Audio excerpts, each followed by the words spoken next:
फिल्मों से रिलेटेड से सवाल से पहले मैं आपसे पहला सवाल ये जानना चाहूँगा कि वो एज क्या थी जब आपने डिसाइड किया कि आपको सिंगर बनना है और इस तरह से हिट पे हिट बैक टू बैक गाने हिट हैं?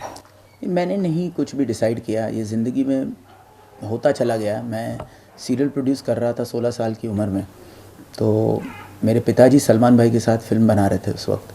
वो फ़िल्म बनी नहीं, लेकिन सलमान भाई ने कुछ गाने सुने थे मेरे, तो उन्होंने वादा किया था कि मैं तुम्हें फ़िल्म में ब्रेक दूंगा।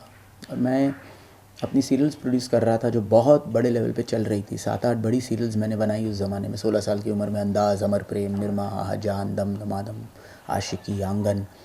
तो उसके बाद यूँ हुआ कि सलमान भाई ने मुझे म्यूज़िक के लिए प्यार किया तो डरना क्या में ब्रेक दिया, और वो जो गाना हिट हुआ उसके बाद वो सिलसिला शुरू हुआ। तो मैं बहुत आभारी हूँ सलमान भाई का, खान परिवार का, कि वो ब्रेक हुआ। और उसके बाद म्यूज़िक की मेरी जर्नी जो शुरू हुई, वरना शायद मैं इतना स्ट्रगल करने जाता नहीं, क्योंकि as a serial producer establish हो चुका था।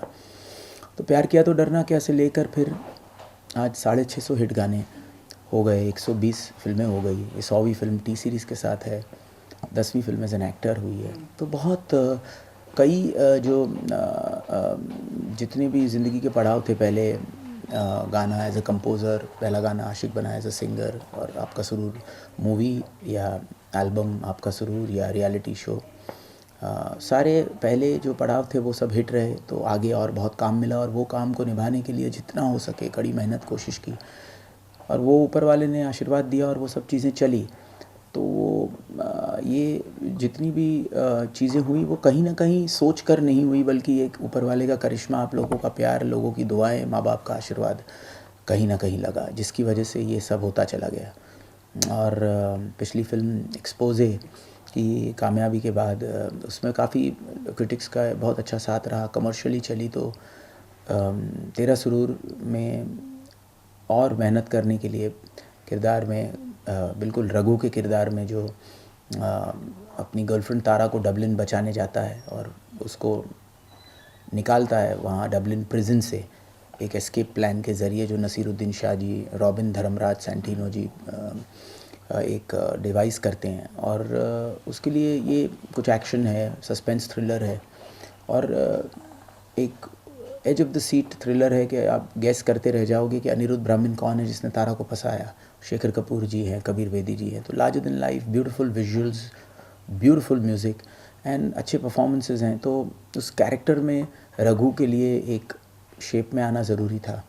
तो उसके लिए अगेन बहुत मेहनत की, जिमिंग की, वर्कआउट किया। 8:30-9 बजे के बाद खाना बंद कर दिया बिल्कुल। सो एक अपनी तरफ से जितना हो सके मेहनत की है, and we tried to made a product and we are very happy with the film. Now we are waiting for people to react on the 11th of March. Same time अगर हम मौसम की बात करें, यहाँ पे दो मास्टर हैं, एक शेखर कपूर है, नसीर साहब है, कबीर बेदी है।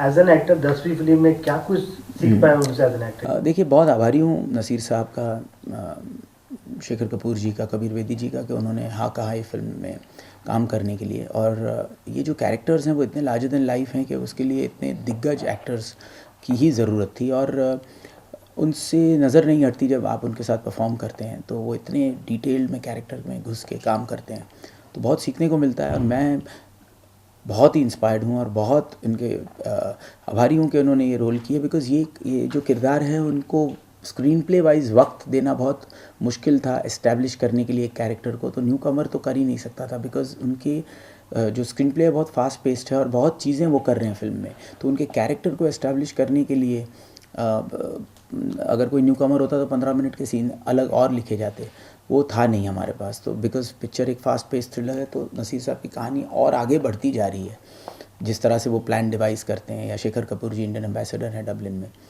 तो वो ऐसी पर्सनालिटी जिनको देखते ही लगे कि हाँ ये वो किरदार हैं, वो बहुत ज़रूरी था। और दे परफॉर्म सो एफर्टलेसली। तो वो सीखा कि इतनी एफ़र्ट किए बिना परफॉर्म करना वो बहुत बड़ी कला है, और कैरेक्टर में बिल्कुल घुस के। तो हमने थोड़ी बहुत कोशिश की, मैंने ट्राई किया। My journey is just began, and एक प्रोडक्ट ऐसा बनाने की कोशिश की है कि आप सबको प्रोडक्ट लेवल पर भी पसंद आए, क्योंकि एक इकोनॉमिकली हमारे म्यूज़िक बहुत अच्छा हो गया, और जिस तरह से हमने रिकवरीज की हैं, तो we are very safe in terms of our production designing and economics viabilities of the film.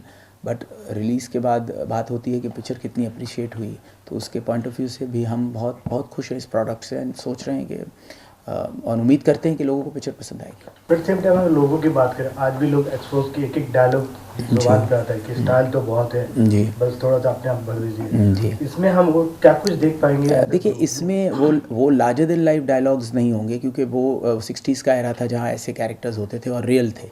यहाँ पर डायलॉग्स हैं लेकिन सटल हैं। जैसे लास्ट में जब अनिरुद्ध ब्राह्मण उसके सामने होता है और वो उसको बोलता है कि मैं इतना बड़ा पागल हूँ कि मैं जानता हूँ कि तू मुझे नहीं मार सकता क्योंकि मैं तारा की बेगुनाही का सबूत हूँ। तब ये रघु उसे कहता है कि तू अपने आप को बहुत बड़ा पागल कहता है ना, चल पागल पागल खेलते हैं। तो डायलॉगबाजी है लेकिन उस अंदाज में है कि आज के सटल लेवल पर जो डायलॉग्स अच्छे लग सके।